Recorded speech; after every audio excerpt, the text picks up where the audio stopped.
What's up, everybody? Thralls of Metal here. I'm Jammin John. Shredlord. Necrotic. And we are here to bring you the discography ranking of the band Between the Buried and Me. Hey! Been waiting a real long time to do this now, since we've been at this about a year. This was John's pick. Yeah, this was my definite pick. I'm a giant Between the Buried and Me fan. I think we've all seen them. Yeah, everyone at this times. table has seen them. I'm pretty close to double digits. I think I'm around 8. I'm in double digits myself. We catch them every time they come around, and I think one time we caught them twice in 1 year, so. Yeah, that's distinctly possible, yeah. I had VIP tickets to see them on their night with Between the Buried and Me. I'm gonna have to wait on that now. Yeah, we went on a lot of shows, unfortunately. But it's all good. Between the Buried and Me is from Raleigh, North Carolina. They were formed in 2000, although they didn't release anything until 2002. They have 11 albums, all pretty killer in my opinion. And vastly different. Some Yes. better than others. Some better than others, and we're gonna get there. Right off the bat, might as well just jump into it. Starting with their self-titled debut, Between the Buried and Me. It was released initially on Life Force Records, and then when it was actually released, it was released on Victory Records. They had a long standing with Victory Records, but not necessarily the best relationship. No. We'll get into that. Personally, I rated this at number 11. It was a start, it was a different time for them. They weren't quite there yet. No. They were not quite there yet. They were initially labeled as a metalcore band. And that was accurate for the time, I think. They were like technical metalcore, mathcore, like Dillinger Escape Plan. Yeah. With Yes, some definitely. keyboards. Yep. This is also my number 11. Same. It's 11 as well. A very humble beginning. You could definitely hear glimmers of what they would become, but they were very faint. And again, I think it was a product of the time. Like, this is when the whole metalcore explosion started happening. Like, Kill Switch got popular. You know, Unearth, all those bands, Shadows Fall. They were a little different than that, but yeah. Well, they had 3 members that aren't in the current lineup now. The only 2 original members are Tommy and Paul. And Vocalist and lead guitar player. yeah, vocalist and lead guitar player. So, you know. Sorry, had to nerd out there. For No, a you're moment. fine. Yeah. I mean, what are you going to do when it's not the band it is now? It wasn't the classic lineup yet. It was very early, very raw. Super very raw. Like Joe Exotic's ass in prison right now. Just beyond raw. Just raw. Oh, man. I'm done saying raw. We can move on. Move on to the next one. Moving onward was the 2003 release, The Silent Circus, which was their first full length at this point. I rated this at number 10. Next in line to the self-titled, while the production got a little bit better, the song structure was still kind of meh. It was very raw. I mean, Back to raw. raw is definitely the word of the day. It was definitely an improvement on BT Band, but like a subtle improvement. You started hearing those little ambient moments here and there, and like, I guess you'd call it prog. I mean, it was almost more like alternative bits. It was also my number 10. It was also my number 10. To me, it was, they were just dipping their toe with little parts of prog, like, can we get away with it? Can we get away with it? However, for me, upon re-listening to it, it's still way too much hardcore kind of vibes for me. Not enough tasty bits to really keep me entertained. That wasn't a good re-listen. It's kind of aimless. Yeah. Like that's my thing with the first 2 albums. So it's just kind of directionless. Like, they really didn't know how to transition these parts. They just wanted to squeeze in as much as possible. I think Destructo Spin had some cool spots, though. But you could tell it was a progression. Once again, they started here it is, and then they really get their shit together next. Moving onward, we have Alaska. This is where they started to get good. Yes. In my opinion. And added 3 brand new members to the band. Yes. Dusty, Dan, and Blake all were added at this point. So That's the last lineup shift. yeah, This has been the core band right, since. So the fact that they've had the same core band since, for 15 years definitely plays into who they are now as a band, for sure. Those guys were just the right fit. Because it's like they would have been lucky to get any one of those guys individually, but they got all of those guys for the same band. Right. Everyone in that band is so super talented, man. The addition of those 3 was a gigantic upgrade to the creativity, to the things they were able to do, in my opinion. Definitely from the rhythm sections. Oh yeah. Yeah. With Dan and Blake Blake and Dan. awesome. Yeah. That opened up a lot of different possibilities that I don't think were available to them. And this album is the album that got me into Between the Buried and Me. I heard me too. Selkies. I think everyone heard that back in the day. Auto Dictate, that was one of my favorites on there. Yeah. The title track, Alaska, was a badass fucking track. Personally, I had this record at number 8, and the reason I state it's as low as it is because although this introduced me to Between the Buried and Me, they didn't become a real favorite until after this record. But this was a good precursor to what was coming. Like I said, the song Alaska is killer. Selkies, The Endless Deception is killer. Autodidact. Medicine Wheel, the instrumental. Yeah, the instrumental on here. That's so fucking awesome. Yep. That's such a pretty instrumental, man. To me, I didn't think the album was like 100% amazing the entire way through, but there were so many parts and spots on it that I absolutely did adore that I was waiting to hear. Like, I knew something special was going on with these guys. Like, they were somebody to definitely keep an eye on because this album was so good. Well, yeah, when they were doing like sweeps in Selkies, The whole Paul end came part, out of his shell. Yeah, the whole for end sure. part of Selkies as a guitar player was just amazing to hear, man. I had this at number 6. This actually essentially saved the band for me because if they had continued on the path of Silent Circus, I probably would not have picked up subsequent releases. This showed such an amazing improvement, like night and day between those two releases. It was a completely different band. And the fact that the songwriting had improved and these layers of prog started really coming through, like not just let's throw everything in one fucking song and make it heavy as balls. That's cool and all, but there was actual like prog here. This is stuff that would make, Dream Theater go, that's pretty damn good. Yeah. This was number 4 for me. Like I said, this is the album that made me a fan of these guys and knew that they were somebody to watch back in the day. So, 4 for me. Moving onward, we have in 2006, The Anatomy Of, which was Between the Buried and Me's covers album.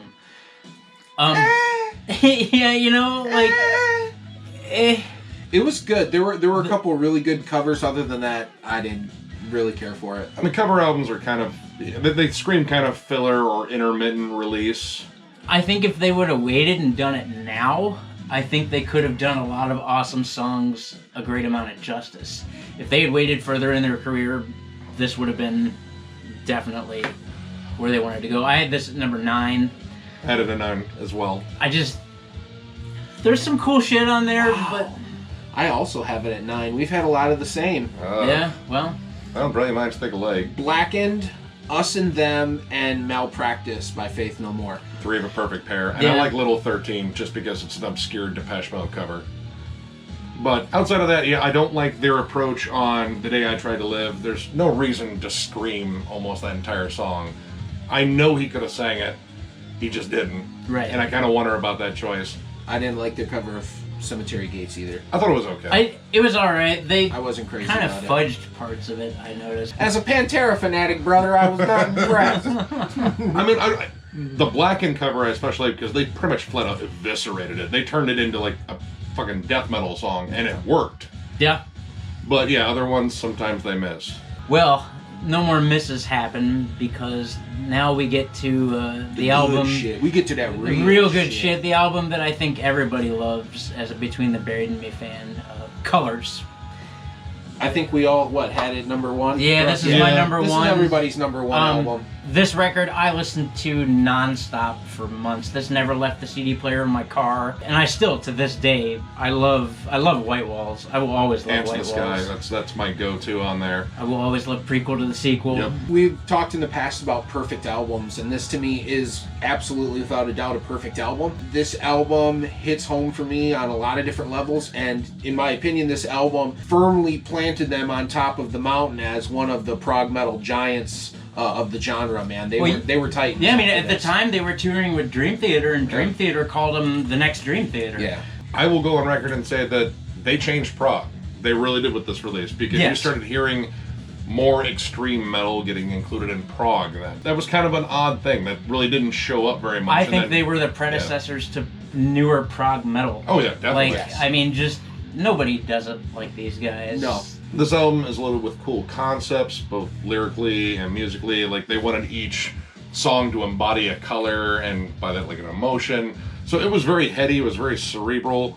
but it was also fun. Like, it was, Yes. every song was like an adventure. Like, you didn't know where it was going to go next, and I loved that unpredictable nature, but it all worked so well. Yes. If you take the same parts that BT Band puts together and give them to 100 different bands, I bet you 99 of them don't know how to put those parts together. Yeah. Like Yeah. BT Band does. Their songwriting on this album hit peak performance, and they were just firing on all cylinders, man. The gel was there. Yeah. Transitions that shouldn't work. Yeah, exactly. It's stuff like that that makes this band special. Right. Yes. So enough gushing over colors. I colored in my shorts. Moving onward would be the Great Misdirect. Yay! I like this one a lot too. I really do too. This was, again, kind of the perfect place to go after colors because they really dove into definitely more of the prog aspect. they embraced it. I think they used colors as an experiment to see if it would catch on, and then it did, and they were like, all right, fuck it, let's do this. So They didn't really dial down any extreme metal on this, but I think it's an awesome album. I had this at number 4. I also have it at number 4. I have it at number 2. Right on. Honestly, one of my favorite tracks on here is the softest track on here, Desert of Song. That is a really pretty song. It's beautiful. It's like pretty much they were just channeling Pink Floyd on that one, and it just came off wonderful. And then it goes into like the giant song on here, Swim to the Moon, which I still think is their longest song, 17 minutes. Swim to the Moon's one of my favorite, probably all-time favorite. Agreed, that Barry and song's Me a masterpiece. That song's an absolute... In fact, that's a song I use when we go to like pool halls and they have the pay jukeboxes, you know, so I'll sneak a bunch of money in and then I'll play White Walls, Swim to the Moon, Baron. Mastodon's The Last Baron, pretty much all the long songs I can think of. So I'll you're play like, Meshuggah's Eye. right, so like for the next like hour, it's like, fuck you, we're taking over the jukebox. Just as long as the bartender isn't a bitch. Yeah, they've unplugged a couple of times. To me, even though this was only 6 songs, I think this is some of their strongest work. For me, it connected with me a lot, being number 2 for me, because they took a lot of those Pink Floyd, proggy type elements and really ran with them. And that style of music is also just as special to me as metal is. So it was an amazing time to smoke a lot of weed and listen to albums. I agree. It was a great time to smoke a lot of weed and listen to a lot of great music. Actually, the jam in Obfuscation helped form a prog instrumental band between Shred, the Tommy, and myself in the Colorado Rockies at sunrise, smoking a joint, and we heard that jam and The bass line on that bridge. The bass line on that bridge and the drums on their tits and the. Like they say, the rest was history. Moving onward to their 2011 release, the Hypersleep Dialogues. It was kind of the precursor to the album that followed, the Future Sequence. But the Hypersleep Dialogue was an EP. It had 3 tracks. It was over 30 It minutes. was still over, it's still like still over 30 30 long. minutes. I mean, That's a fucking, once again, that's a Slayer album. Yeah. Man. That's a fucking Slayer album. And in my opinion, the song Lunar Wilderness off of this album is fucking tits. I love the jam I love on all that 3 album. tracks on this. Yeah, really all 3 of them. Again, it was just a continued walk into prog metal for them. I think it was definitely more technical. It felt more technical than the Great Misdirect. I Yeah. like the fact that, well, A, they got the fuck out of Victory Records, which they had an ugly split with. Yes. To the point where the band was telling people not to buy their greatest hits that was being issued by Victory Records because Victory Records had some shady shit going on with them. Metal Blade took care of them, and they put out this wonderful EP, and I just absolutely dig it. I had it at number 7. Doesn't sound high. I also but had it at 7. I also had it at 7. So, lucky 7. yeah, you know, I think this was their push into the more technical side of prog. Yes. You know, they figured out what they could do in colors in the Great Misdirect, and they were like, all right, so we still have the roots of our metalcore days, and we've obviously got some more death metal-like influences, so let's give a more technical retrospection. They're always looking to change it up a little bit. Yeah. Subtle tweaks here and there. And that's- but the core, it's still very much them. Yeah. And that's another thing I like about Between the Buried and Me is as they continue to release albums, it just progresses into just masterpieces. And they write some pretty interesting concept albums. Oh, yeah. I do recall, I think this one is about 2 different guys. A guy that wakes up on an island and doesn't know where he's at and has to get home, and then some guy who works for the government and gets back to his planet and like it's not the same as he left it or something like that. There's always these really obscure, if you kind of go into the lyrics, there's always these Tommy Giles, real weird, obscure kind of stuff, but it's always real interesting to read. So These guys watch Blade Runner. Yeah, for definitely. sure. Moving onward from that album, released in 2012, was the album The Future Sequence. This, for me, I had at number 6. I dig this record. First of all, I love, again, the long songs. Silent Flight Parliament is probably one of my all-time favorites. I've seen them do it live now, I think 3 times, flawlessly. I will state that the mix on this album, for me, seems a little off. In what way, know. John? I don't know, it doesn't seem as clear? I don't know. It's subtle, but yeah, I think the production on Hypersleep was a bit better. It sounded more full. I had Future Sequence at number 8. Damn, me too, homie. I don't necessarily dislike this, but I think it's a kind of a cluttered album. To me, it felt... I enjoyed this album, but I didn't... Like, we're always talking about how they kind of do new stuff. I didn't hear too much new. To me, it just sounded like a rehash of a lot of older stuff. So after multiple listens, not much stuck with me. Like Agreed. Silent Flight Parliament was Silent Flight probably Parliament the only and because it's- Telos. yeah. I like Telos a lot. Yep. Yeah. Telos really stuck with me, but I guess as far as the whole, there weren't enough memorable moments to differentiate. Enjoyed listening to it. Yeah, I do It too. just didn't stand out. Yeah. I mean, you can always sit back and listen to these guys and just marvel at their technical ability and songwriting, but sometimes you gotta have hooks, something to draw you in, and there really wasn't enough of that on here. Next in line would be 2015's release, Coma Ecliptic, which took number 2 for me. I dug the shit out of this album. In fact, it took me a listen or two to really dive in. I remember the first time I listened to it, I was like, maybe. But it grew on me, and grew on me, and grew on me, and grew on me. I had that at number 2 as well, and honestly, this didn't take much growing on me. It was kind of weird. I'll say this is honestly their most accessible release. Like, you could be kind of a new fan to BT Bam or just a new listener and really get into these songs because they are very hook-driven. I think the vocals were at 50-50 between the harsh and clean vocals. This is where his clean vocals, though, really started to shine. Too. Yeah, and like I said, there's a lot of accessible moments. It isn't all like polyrhythmic. There's lots of groovy, catchy moments. A lot of melody. Some tracks aren't even very metal at all, like Dim Ignition. I love Dim Ignition. It's one of my favorite tracks for on like a there. 3-minute track that's really got a good groove to it. Famine Wolf. The whole album. Yeah, the whole album. I put this at number 6. I enjoyed it a lot, but the inherent lack of death metal was something that I was missing at this point because I had heard a lot of the prog stuff they were doing, and I was ready for them to incorporate more of the extreme metal styles back into their repertoire. So while I enjoy this album and I still listen to it to this day, once again, even if it's low on this list, I feel like we're all such fans that it's still something we enjoy a lot. It did take you a little bit to dive on board, I remember. Yeah, I remember jamming yeah. it and being like, check out this record, and you were like, meh. I was like, eh. And I was like, hold up, no.